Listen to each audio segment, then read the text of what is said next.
নমস্কার, আমরা এখন পেয়ে গেছি মালদা জেলা এসএফআই এর প্রাক্তন সম্পাদক এবং এই ৩৮তম পশ্চিমবঙ্গ রাজ্য সম্মেলন এসএফআই এর জন্য যে গঠিত যে অভ্যর্থনা সমিতি তার সম্পাদক কমরেড কৌশিক মিশ্র।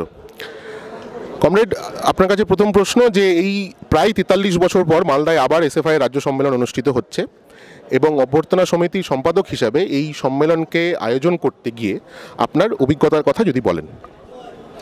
না, অভিজ্ঞতা বলতে আমরা খুবই উৎসাহিত এবং আমাদের অভিজ্ঞতা খুবই ভালো। নভেম্বর মাসের ২৬ তারিখে আমরা এই সম্মেলনের জন্য অভ্যর্থনা সমিতি গঠন করি। তার পরবর্তী সময় থেকে এই ২ মাসের মধ্যে গোটা জেলা জুড়ে হাজার হাজার মানুষ এই সম্মেলনকে সফল করার জন্য এগিয়ে এসছেন।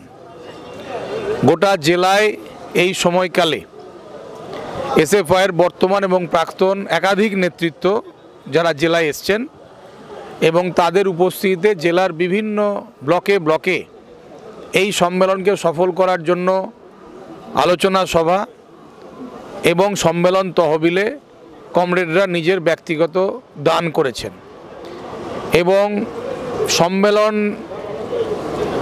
যা খরচ হবে বা যা বাজেট, বিশাল কর্মকাণ্ড ৩ দিন ধরে, তার একটা বিরাট অংশ এই বিভিন্ন ব্লকে অসংখ্য এসএফআইয়ের প্রাক্তনী, বর্তমান ছাত্রছাত্রী, বিভিন্ন সংগঠনের নেতৃত্ব, সাধারণ খেটে খাওয়া শ্রমজীবী মানুষ, তারা সবাই দান করেছে এবং এর সাথেই স্কুল, কলেজ, ইউনিভার্সিটি, শিক্ষক, কর্মচারী, সমস্ত অংশের মানুষ ৪৩ বছর পরে সংগঠিত হতে চলা এই সম্মেলনকে সফল করতে এগিয়ে এসছেন।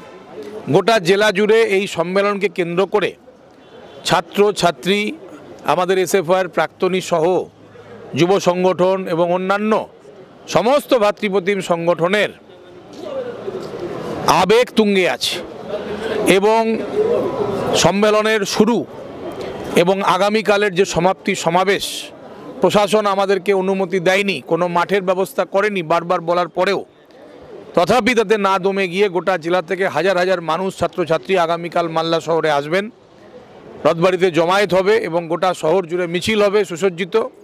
যেভাবে গোটা শহরকে আমরা পতাকায় মুড়ে দিয়েছি, গেট তোরণে সাজিয়ে দিয়েছি, মোড়ে মোড়ে গ্রামে, সমস্ত পাড়ায় পাড়ায়, গ্রামে গঞ্জে আমরা দেওয়ালে ভরে দিয়েছি এবং যে আওয়াজ সমস্ত জেলা জুড়ে গিয়েছে যে স্কুল কলেজে শপথ করো, বিভেদ রুখে স্বদেশ গড়ো, এই যে কেন্দ্রীয় স্লোগান যা সম্মেলন উপলক্ষে ঘোষিত হয়েছে, এই সম্মেলন এই স্লোগান গোটা জেলার প্রতিটি প্রান্তে আমরা পৌঁছে দিয়েছি এবং এই সম্মেলনকে কেন্দ্র করে জেলা এসএফআইয়ের সম্মেলন হয়েছে, নতুন নেতৃত্ব নির্বাচিত হয়েছে।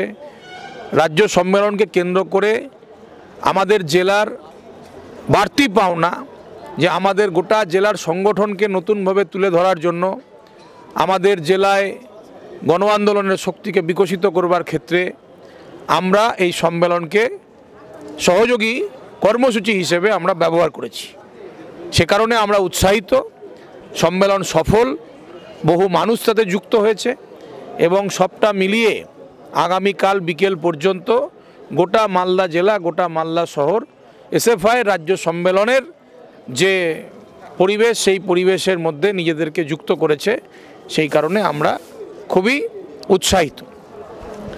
বর্তমান দেশের এবং রাজ্যের যে রাজনৈতিক পরিস্থিতি, সেই পরিস্থিতিতে জেলায় এই রাজ্য সম্মেলন হচ্ছে, মালদা জেলার বামপন্থী ছাত্র রাজনীতিতে এর কী তাৎপর্য রয়েছে?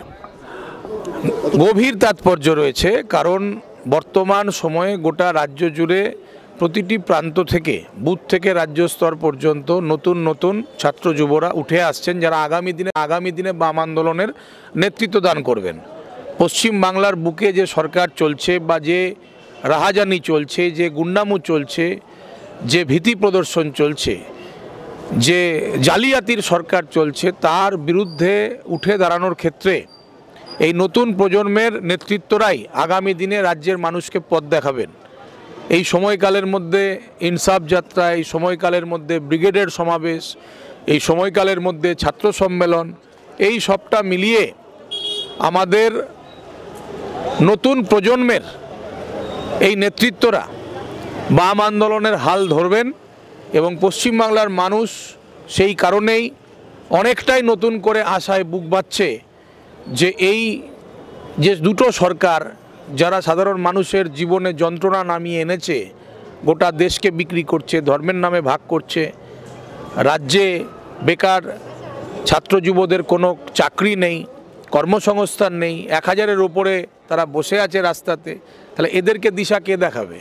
তীব্র লড়াইয়ের মধ্যে দিয়ে এই দুই সরকারকেই আমাদের পরাজিত করা অন্যতম লক্ষ্য। এই সম্মেলন সহ সামগ্রিক যা কর্মসূচি হচ্ছে গোটা রাজ্য জুড়ে, জেলা জুড়ে, নতুন প্রজন্মের নেতৃত্বরা তাতে অন্যতম ভূমিকা পালন করছে এবং তাদের ওপরেই রাজ্যের মানুষ আশায় ভরসায় বুক বাঁধছে। আপনি তো দীর্ঘদিন জেলা এসএফআইয়ের সম্পাদক ছিলেন, তাই প্রাক্তনী হিসেবে বর্তমান এবং আগামী ছাত্র যে সমাজ, তা কী বার্তা দেবেন এই সম্মেলনকে সামনে রেখে? বর্তমান প্রাক্তনী বলে কিছু হয় না। এসএফআই যে একবার করে সে সারা জীবন এসএফআই থাকে।